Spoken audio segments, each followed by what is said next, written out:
¿Cuál es el hecho histórico más espeluznante? En el pasado, la gente utilizaba las momias para todo, desde medicinas hasta colores para pintar. Incluso había un tónico para beber cuyos ingredientes eran momias molidas. En cuanto a la pintura, el color se denominaba marrón momia y tuvo tanta demanda que, en algunos casos, se momificaban los restos de criminales ejecutados y se utilizaban para saciar la demanda de los artistas. Dato curioso, muchos artistas inicialmente no se dieron cuenta de que el marrón momia en realidad estaba hecho de momias y pensaron que era solo el nombre. Cuando se hizo de conocimiento público que estaba hecho de momias reales, se convirtió en un tema candente en la comunidad artística, y muchos artistas decidieron boicotear el pigmento y algunos incluso enterraron sus pinturas de color marrón momia en un esfuerzo por devolver un mínimo de respeto a las personas cuyos cadáveres habían estado usando como material de arte. Se ha comprobado que las momias masculinas se conservan mejor porque los cuerpos femeninos no fueron enviados a embalsamar inmediatamente después de su muerte por temor a la necrofilia. Cleopatra fue el producto de 4 generaciones consecutivas de matrimonios entre hermanos. Zhang Xianzong, también conocido como Tigre Amarillo, fue el líder de una revuelta campesina del siglo XVII que conquistó la provincia china de Sichuan a finales de la dinastía Ming. Allí vivió la vida de un señor de la guerra, en constante batalla, y finalmente cayó en la locura y la barbarie, donde se volvió contra su propio pueblo en una matanza sin piedad. Apilaba las cabezas, manos, orejas y narices de aquellos a quienes había matado, para así llevar mejor la cuenta de sus asesinatos. En Chengdu se erigió una estela para conmemorar sus asesinatos, conocida como la Estela de los 7 Asesinos, en la que se puede leer: el cielo produce innumerables cosas para nutrir al hombre. El hombre no tiene nada bueno con que recompensar al cielo. El hombre de cuero era un individuo que recorría a pie la misma ruta de 360 millas entre los ríos Hudson y Connecticut aproximadamente cada 30 días durante 30 años. Se le llamó hombre de cuero por la ropa de cuero cosida a mano que vestía y por el hecho de que nunca hablaba con nadie más que con los comerciantes para conseguir provisiones y nunca divulgaba nada sobre su pasado. Se cree que era francés o quebequense porque se encontró una Biblia en francés sobre él cuando murió. Cuando su tumba fue exhumada recientemente para analizar su ADN, no se encontraron restos. Vivo en una ciudad llamada Halifax, en la provincia de Nueva Escocia, Canadá. Durante la hambruna de la patata en Irlanda, millas de inmigrantes llegaron aquí primero antes de dirigirse a otras partes de Canadá. Muchos no sobrevivieron a la travesía, por lo que se cavaron fosas comunes. Un día, los trabajadores que habían estado cargando cuerpos en estas fosas fueron a almorzar y, al regresar, encontraron que una persona había salido arrastrándose. 3 marineros sobrevivieron al hundimiento del USS West Virginia en Pearl Harbor, pero murieron 16 días después, debido a la falta de aire. La marina sabía que estaban allí, pero no pudo llegar hasta ellos. Para agregar a esto, si no recuerdo mal, no podía abrir el barco para sacarlos porque podría inundarlo por completo, y no podía usar un soplete porque estaba cubierto de petróleo, lo que causaría una explosión masiva. Los marines que estaban en el área inmediata los oían golpear el casco y se tapaban los oídos para bloquear los sonidos. Vlad III, mejor conocido como Vlad el Empalador. Se dice que cuando empala a los otomanos, usa un palo con la punta roma para atravesarlos desde el año hasta la boca directamente hacia arriba. Y por lo que he oído, usa palos con la punta roma porque empujan los órganos hacia un lado en lugar de atravesarlos, para que no mueran de inmediato, sino que tengan que sufrir dolorosamente. No puedo imaginarme ser un soldado marchando a través de un bosque lleno de compañeros gimiendo de dolor, sabiendo que si cometo un error, terminaré con ellos sufriendo su destino. Considere que los campos de exterminio de Camboya son muy inquietantes.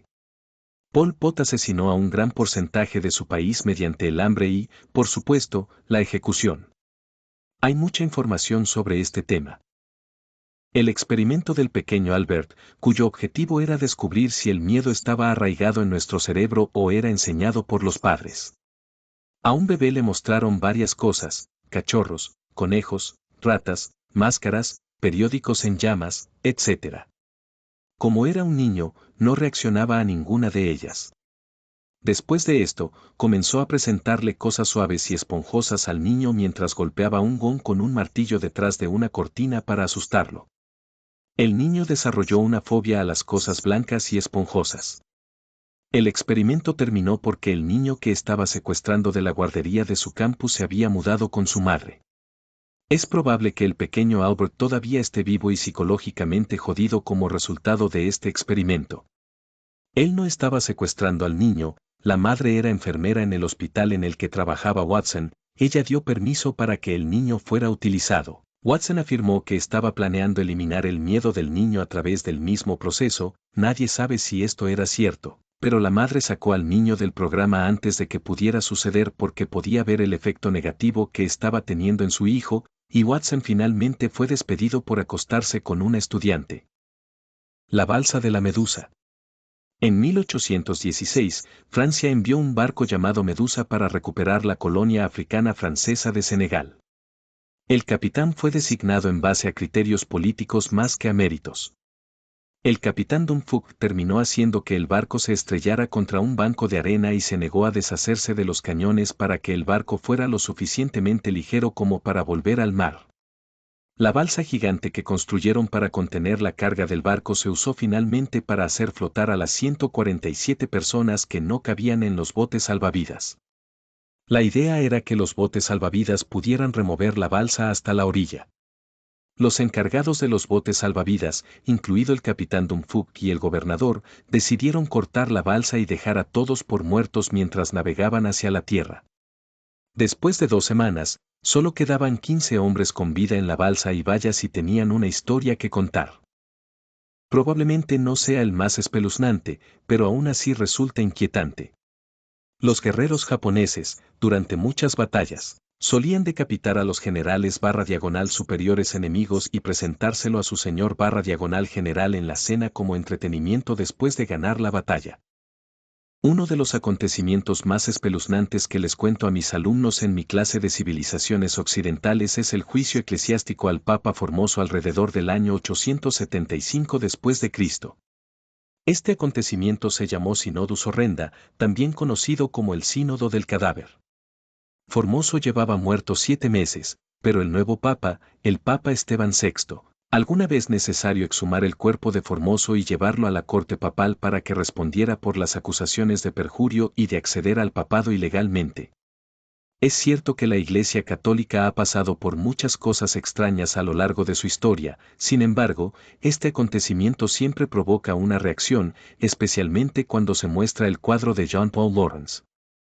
El asesino del presidente estadounidense James Garfield, Charles J. Guiteau, tenía un largo historial de priapismo y fimosis. Esto le provocaba dolor crónico porque su prepucio estaba tan apretado que no quería ni podía retroceder normalmente. Un grupo de médicos afirma que el intenso dolor le provocó una forma de locura que le llevó a matar al presidente. En la autopsia de Guiteau, se descubrió que también tenía un caso avanzado de balanitis y balanopostitis con una importante acumulación de esmegma. Vaya a saber por qué. Una polla sucia mató a un presidente. El primer emperador de China, Xi Huangdi, quería vivir para siempre, por lo que buscaba el elixir de la inmortalidad. A sus médicos se les dio a elegir, buscar o morir. De todos modos, pronto descubrió un líquido que se considera. Así que lo bebe diariamente. Sin saber que su líquido mágico era en realidad mercurio y lo estaba envenenando lentamente. Murió por envenenamiento por mercurio. A principios de los años 90, la ciudad de Erxheim, una pequeña comunidad en el extremo oeste de Alemania Central, construyó un nuevo parque industrial o algo así. Encontraron los restos de un poblado neolítico que solía albergar entre 80 y 100 personas y que databa de alrededor del año 5000 a.C. A medida que excavaban más, comenzaron a encontrar tumbas cerca, que estaban dispuestas en un anillo alrededor del asentamiento. Ya entonces se notó que había una sorprendente cantidad de huesos enterrados. Las cosas empezaron a ponerse realmente interesantes cuando un par de años después un arqueólogo francés examinó más de cerca los huesos. Quitó la cal que se había acumulado sobre los huesos reales. Debajo descubrió marcas de corte. Desde entonces, él y otros arqueólogos han comparado la condición de los huesos con los encontrados en mataderos / antiguos mataderos. Al mismo tiempo, los cuerpos no mostraron ninguna evidencia de desnutrición inusual o violencia pre-mortem como sería de esperar con enemigos que han sido asesinados o hechos prisioneros en batalla. Los cuerpos de los individuos enterrados alrededor de Erskine parecen haber sido desmembrados y descarnados profesionalmente, y muchos de los grandes huesos huecos fueron partidos, presumiblemente para recuperar la médula. Todavía no hay pruebas absolutas de que haya habido canibalismo y algunos arqueólogos, especialmente locales, son muy reacciones a aceptar esa teoría. Si la carne de los individuos enterrados realmente fue consumida, sería posible rastrear mioglobina humana en los sitios de letrinas que aún no se han encontrado. Pero de nuevo, ese parque industrial se ha construido desde entonces. Pero la cosa se pone más interesante. En total, aproximadamente la mitad del presunto anillo alrededor del asentamiento ha sido desenterrado hasta ahora, y se han recuperado más de 450 cráneos de ambos sexos y de todos los grupos de edad. Muchos de ellos parecen haber sido mutilados de una manera específica, básicamente quitando la parte superior del cráneo. Igualmente comunes son los dientes frontales ennegrecidos por el fuego, lo que es un signo revelador de que una cabeza ha estado en estrecho contacto con el fuego mientras aún estaba algo fresco. Los labios se curvan hacia arriba mientras se queman, exponiendo los dientes del frente, mientras que las mejillas protegen los que están más profundos en la cavidad bucal. Lo que falta en muchos lugares son pequeños huesos, dedos y demás que algunos arqueólogos ven como evidencia de un nuevo entierro. Personas que murieron, fueron enterradas en otro lugar, desenterradas y luego llevadas a Erskine para su lugar de descanso final. Pero, de nuevo, esos también podrían perderse en el proceso de canibalizar un cuerpo. Junto con ellos se han encontrado muchos artefactos, la mayoría destruidos ritualmente, como es común con los objetos funerarios. Copas, cuencos, herramientas y similares también proporcionan otra pieza del rompecabezas. Sus diferentes estilos generalmente brindan a los arqueólogos la capacidad de localizar su origen. Y los artículos encontrados en Erskine provienen literalmente de todas partes. Algunos de los objetos parecen haber sido traídos al sitio desde más de 400 kilómetros de distancia, y no solo de uno sino de varios lugares, al oeste, norte y este de Erskine. Aún más curioso fue el resultado de un análisis de estroncio 87/86. La vida media de estos isótopos en el esmalte dental de los individuos permite básicamente decir en qué región geológica pasó su vida alguien. Ahora bien, en la época del asentamiento de Erskine había dos culturas predominantes en Europa occidental, los pueblos de Banceramik y los pueblos mesolíticos. Los más asentados en los valles tenían un estilo de vida más agrícola. Los últimos eran más seminómadas y preferían las cadenas montañosas. Sabemos que coexistieron, y es de suponer que hubo interacción, pero hasta donde yo sé, hasta ahora no hay evidencia de eso. Bueno, más de 50 de los individuos enterrados en Erskine eran pueblos mesolíticos. Dado que se han encontrado más de 450 cráneos en la mitad del anillo que rodea a los colonos, se puede suponer que en total hay enterrados alrededor de 1.000 individuos, lo que, incluso si asumimos que los Erskine eran caníbales, es bastante para comer para solo 100 personas. Aún más extraño es lo que revela el análisis de C14. Los arqueólogos estiman que todos esos cuerpos fueron enterrados en un lapso de tiempo de 50 años, pero como esa es la cifra más precisa que puede alcanzar el C14, también es posible que hayan sido solo unas pocas semanas. Editar, todo esto probablemente ocurrió en algún momento entre el 5000 a.C. y el 4950 a.C., que es más o menos el momento en que el declive de la cultura de la cerámica de bandas en toda Europa se hace muy evitable hasta que deja de existir por completo en torno al 4900 a.C., si no me equivoco. La causa de la desaparición de esa cultura que, en sus características de FB, se expande por toda Europa y parte de la Rusia actual es hasta ahora desconocida. Este tipo, creo que su apellido era Gesti, vio que las lecheras no contraían la viruela en aquel entonces. Creía que era porque todas habían contraído la viruela bovina en una etapa anterior de su vida.